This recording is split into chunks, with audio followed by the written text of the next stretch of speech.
why this message matters, and why we struggle with self-kindness.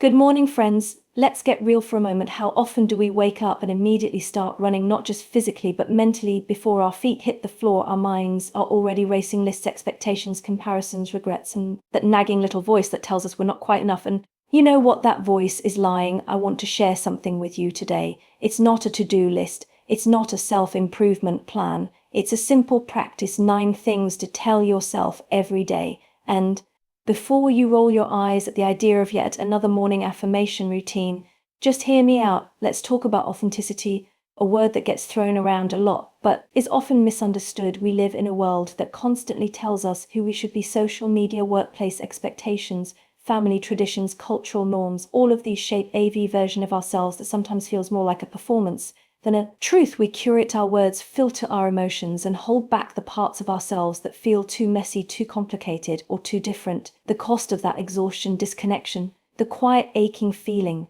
that no one really knows us.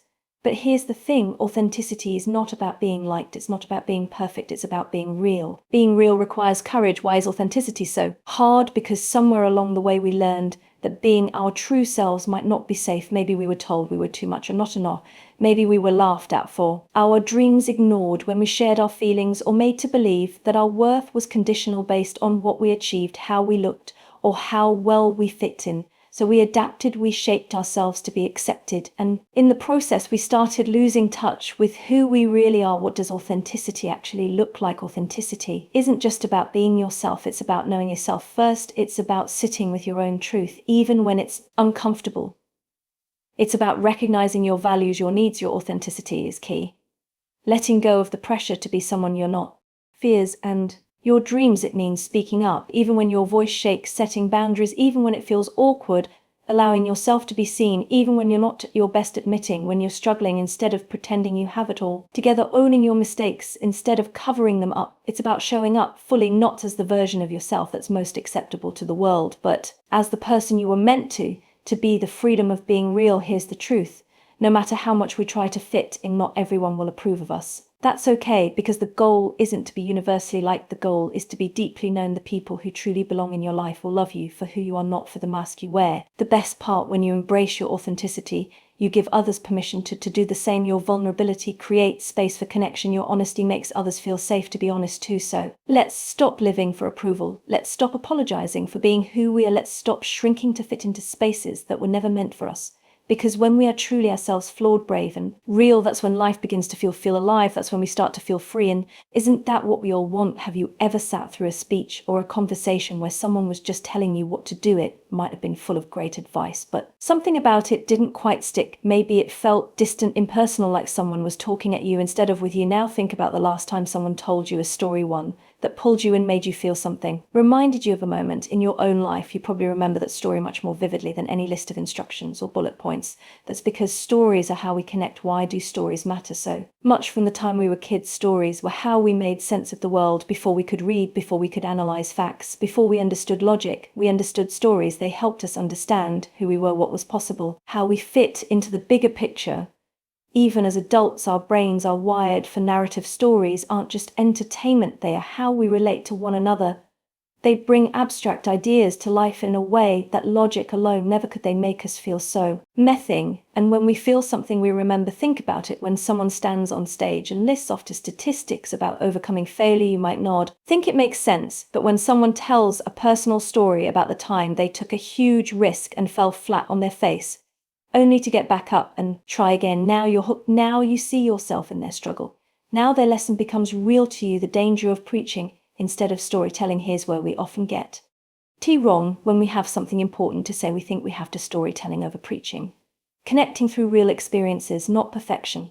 Teach it. We structure our thoughts like a lesson, break it down into points, and try to sound smart and authoritative. But the truth is, people don't want to be talked down to, they want to be invited in. When we preach, we create a barrier. It's as if we're standing on a platform saying, I figured this out, and now I'm going to tell you how to do it. It can feel distant, even if our intentions are good.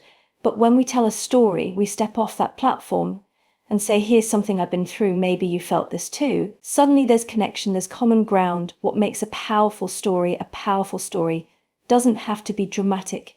It doesn't have to be about overcoming impossible odds or experiencing life-changing revelations. Some of the best stories are the simple, everyday ones that make people think, oh, I've been in there. A good story has a real human struggle. We connect most to stories that reflect our own fears, doubts, or challenges. Authenticity is not about making yourself the hero. It's about sharing the real journey, including the messy parts. A lesson that emerges naturally. The best stories don't tell people what to think, they show them a truth. Let them draw their own conclusions. Examples of storytelling is preaching.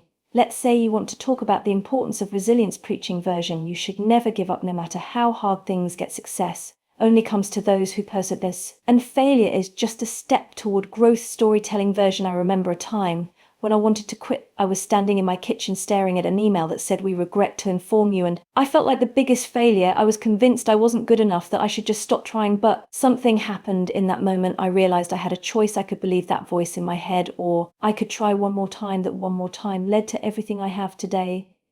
The second version doesn't just tell the audience what to do, it shows them, it brings them into the experience, it makes the lesson personal, real, and memorable. The ripple effect of storytelling: when we share our own struggles, fears, and triumphs, we give others permission to do the same. We remind people that they're not alone. That's why storytelling is one of the most powerful ways to inspire change, not by commanding it, but by inviting it. So the next time you want to make an impact, don't just tell people what to think, tell them a story that makes them feel it, because when we share stories, we don't just teach, we connect, and connection is what truly transforms us. If there's one thing we all crave deep down, it's to be seen, heard, and understood. We want to know that we're not alone in our struggles, that someone gets us, not just in an intellectual way, but in a deep soul level kind of way. That's where empathy, connection come in. They are the invisible threads that hold us together, that remind us we belong, yet in a world that's more connected than ever. Text messages, social empathy, and connection. How understanding others starts with understanding yourself. Media, instant news: we often feel more disconnected than ever. We scroll past updates without really engaging. We listen to respond. Instead of listening to understand, we pass by people every day. But how often do we actually see them? What is empathy really? Empathy isn't just about being nice or feeling sorry for someone. It's about truly stepping into someone else's experience, even when it's uncomfortable. It's sitting with someone in their pain, in their joy, in their confusion, without trying to fix it, minimize it, make it about. Empathy says, I don't have all the answers, but I'm here with you. Your feelings are valid. I may not have lived exactly what you've been through, but I'm willing to listen. Learn. Empathy doesn't require us to have gone through the exact same struggle as someone else. It requires us to be willing to sit with them in their emotions and say, I see you, I hear you. You're not alone. The difference between sympathy, empathy: a lot of people confuse sympathy with empathy, but they're very different. Sympathy is standing on the outside and saying, oh, that looks really hard, I feel bad for you. Empathy is stepping into the space with them and saying, I feel this with you. You're not alone. Sympathy keeps a distance, like throwing someone a life preserver from the shore. Empathy jumps in the water with them and says, let's get through this together. And let's be honest, empathy is hard. It requires us to be vulnerable. It forces us to confront our own emotions and fears, but it's the foundation of real connection. Why connection is essential. Human connection isn't just a luxury, it's a necessity. Research has shown that strong relationships are one of the biggest factors in long-term happiness, resilience, and even physical health. We are wired for connection, but in today's world, we often don't prioritize it the way we should. We get caught up in busyness, distractions, and the fear of rejection. We worry about saying the wrong thing, so we say nothing at all. We keep our guard up because we've been hurt before, but in doing so, we miss out on the very thing we need most: real, meaningful relationships. How to cultivate empathy and connection. So how do we become more empathetic? How do we create deeper connections with the people in our lives? Listen to understand, not to respond. Most of the time, when someone is talking, we're already preparing our response in our heads. True empathy means fully listening, not just to their words, but to their emotions, their body language, what's beneath the surface. Validate feelings. Even when you don't understand them, you don't have to get it completely to show support. Saying things like, that sounds really tough, I can see why that hurt you, goes a long way. Be present. We can't form deep connections if we're constantly distracted. Put the phone down, make eye contact, give your full attention. Presence is one of the greatest gifts we courage through vulnerability. Showing up, even when it's uncomfortable, can give. Share your own struggles. Nothing deepens a relationship like vulnerability. When we open up about our own fears, doubts, and failures, we create space for others to do the same. Practice curiosity instead of judgment. When someone sees the world differently than you, ask why, instead of immediately dismissing their perspective. Empathy isn't about agreement, it's about understanding. The courage to connect. Here's the truth: real connection is risky. It requires us to be open, to be seen, to let others in, and that's scary because it means we might get hurt, we might be misunderstood, we might be rejected. But the alternative, living a life where we never truly connect, is far worse, Because at the end of the day, what we all want isn't perfection, it isn't admiration, it is even success. It's belonging, it's knowing that there's someone in our corner, that we don't have to go through this life alone. So let's choose empathy, let's choose connection, let's be the kind of people who show up, who listen, who care, not just when it's easy, but when it's messy, hard, because when we do, we create a world where people feel safe to be themselves, and that is a world worth building. There's a lie we've been told since childhood, a story we've absorbed without even realizing it, that courage means being fearless, strong, and unshakable, that bravery means standing tall, never letting them see you sweat. Certainly never letting them see you cry, but that's not real courage. Real courage isn't about having no fear, it's about showing up despite the fear. It's about letting yourself be seen, even when there's a risk of rejection. It's about speaking up, even when your voice shakes. And here's the kicker, the most courageous thing we can do in life isn't charging into battle, standing on a stage. It's allowing ourselves to be vulnerable. Why vulnerability feels terrifying? Think about the moments in your life when you felt most exposed. Maybe it was telling someone you love them first without knowing if they'd say it back. Maybe it was walking into a new job feeling like an imposter. Maybe it was admitting you needed help when every part of you wanted to handle it. Alone vulnerability feels like standing in the middle of a crowded room, holding your heart out in your hands, not knowing if someone will cradle it gently or crush it. It feels like jumping into deep water without knowing if you'll sink or swim, and because of that fear, most of us try to avoid vulnerability at all cost. We build walls around ourselves thinking they'll protect us from pain. We hide behind perfectionism, humor, busyness, anything to avoid being seen too deeply. We tell ourselves they don't know the real me, they can't reject me. Now here's the paradox, the very thing we try to avoid, vulnerability, is the only thing that leads to real connection, real growth, and in real courage, the connection between courage, vulnerability. We admire courage when we see it in others, don't we? We love stories of people who take risks, who put their hearts on the line, who go after what they believe in. But when it's our turn to be vulnerable, we hesitate. We tell ourselves, I'll be brave when I feel ready. But courage doesn't come before vulnerability, it comes through vulnerability. The entrepreneur who risks a call to action for self-kindness, why you deserve your own compassion, everything to start a business, that's vulnerability. The artist who puts their work into the world knowing not everyone will like it, that's vulnerability. The parent who apologizes to their child admitting they got it wrong, that's vulnerability. Friend who reaches out and says, I miss you, can we talk, that's vulnerability. Every act of courage you've ever witnessed started with someone stepping into to uncertainty, exposing themselves to risk, saying, I'm doing this anyway. What happens when we embrace vulnerability, when we stop running from vulnerability and start leaning into it? Everything changes. We create deeper relationships. Pretending to have it all together keeps people at a distance, but when we share our struggles, our fears, our truth, it invites others to do the same. Vulnerability builds trust and intimacy in a way that nothing else can. We let go of perfectionism. Perfectionism is a shield we use to protect ourselves from judgment, but vulnerability says, I don't have to be perfect to be worthy. When we embrace our imperfections, we stop wasting energy on trying to be something we're not. We stop waiting for the right time. How often do we tell ourselves, I'll take that risk when I feel more confident? The truth is, confidence doesn't come first, action does. The only way to build confidence is to take the leap even when you feel unprepared. We become resilient when we allow ourselves to be vulnerable. We learn that we can handle, we fear criticism,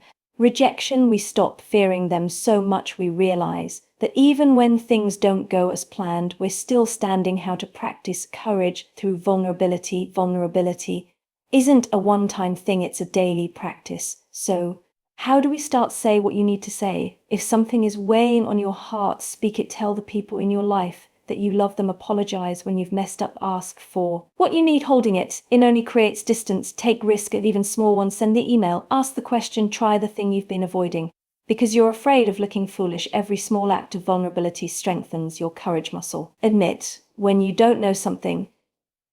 There's nothing more freeing than saying, I don't have all the answers. You don't have to be the smartest person in the room. You just have to be willing to learn, let go of the fear of what people think. Someone somewhere will always have an opinion about you. You can't control that, but you can control how much you let it hold you back. Ask for help when you need it. This might be the hardest one of all. We're conditioned to believe that strength means handling everything alone, but true strength is knowing when to reach out and say, I need support. The world needs more of your courage. Here's what I want you to remember. The world doesn't need a polished, perfect version of you. It needs the real you, the one who is messy, complicated, and brave enough to show up anyway, because the truth is we're all just walking each other home. We're all carrying burdens, fighting battles no one else can see. And when one person has the courage to say, "Here, I am exactly as I am," it gives others permission to do the same. So be brave, not in the way the world defines bravery, but in the way that matters most. Be brave enough to be vulnerable. Be brave enough have to show up even when it's scary, because that is daily practices for self-kindness, small changes that make a big impact. The kind of courage that changes everything. How often do you extend kindness to others? You encourage your friends when they're struggling. You tell your loved ones they are enough. You remind them to rest when they're exhausted. You speak to them with compassion. Now, let me ask you something. When was the last time you did the same for yourself? For so many of us, self-kindness is an afterthought. We are quick to extend patience, grace to others. But when it comes to ourselves, we hold impossibly high standards. We beat ourselves up for mistakes, replay awkward moments on a loop, and tell ourselves we're not enough. But here's the truth: you cannot pour from an empty cup. You cannot be everything to everyone if you refuse to be anything to yourself. This is your call to action, not just to be kind to the world, but to be kind to you. The lies we tell ourselves. Somewhere along the way we were taught that self-kindness is selfish, that it's indulgent, that being hard on ourselves is the price of success. We've absorbed messages like, I have to be perfect to be worthy. If I go easy on myself, I'll never get anywhere. Other people have it worse, so I have no right to struggle. Rest is laziness. But these are just that lies. The truth is perfection isn't real. Your worth isn't tied to how flawlessly you perform. Being kind to yourself won't make you lazy. It will make you stronger. Your pain, no matter what anyone else is going through. Rest isn't a reward, it's a necessity. When we let go of these false beliefs, we create space for something greater, real, lasting self-compassion. What self-kindness really means. Self-kindness isn't about ignoring your flaws. It's not about excusing bad behavior or avoiding growth. It's about treating yourself the way you would treat someone you love.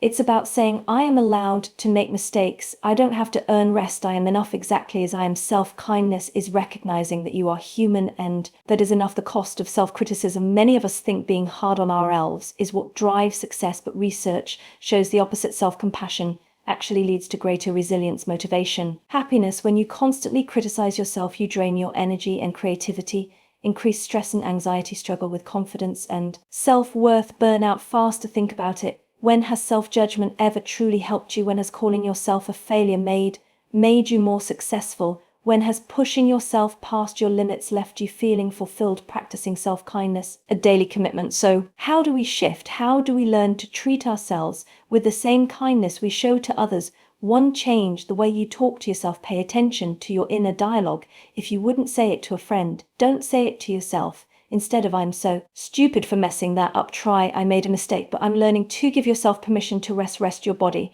And mind need recovery time. Stop equating busyness with worth. 3, celebrate small wins. We're so focused on what we haven't done that we forget to acknowledge what we have. Take a moment each day to recognize what you did well. 4, let go of perfectionism. Perfection isn't illusion. It's time to embrace the messy, imperfect, beautiful reality of who you are. 5, set boundaries and honor them. Self-kindness also means protecting your energy. Say no when you need to make space for yourself without guilt. 6, practice self-forgiveness. Holding on to past mistakes only keeps you stuck. Forgive yourself the way you would forgive a loved one. 7, surround yourself with people who lift you up. Conclusion, a powerful reminder: you are enough exactly as you are.